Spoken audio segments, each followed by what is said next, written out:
পুরুষ মানুষের কখনো শান্তি থাকে না। নিত্য নতুন সমস্যা আর ভিন্ন ভিন্ন পরিকল্পনা নিয়ে বাঁচতে হয়। পুরুষদের জীবন গল্পের মতো সহজ নয়।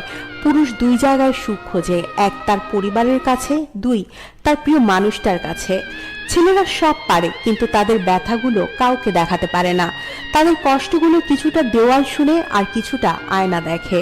পুরুষ কখনো কান্না করে না, যদিও করে সেটা নিজের জন্য নয়, হয়তো পরিবারের জন্য, হয়তো প্রিয় মানুষটার জন্য।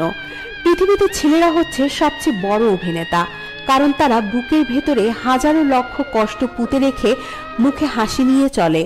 কারণ সে জানে, আজকে যদি আমি ভেঙে পড়ি তাহলে আমার পুরো পরিবারটাই অস্তিত্বহীন হয়ে যাবে। ছেলেরা পৃথিবীতে সবকিছু করার অধিকার পেয়েছে, কিন্তু চিৎকার করে কান্না করার অধিকার পায়নি।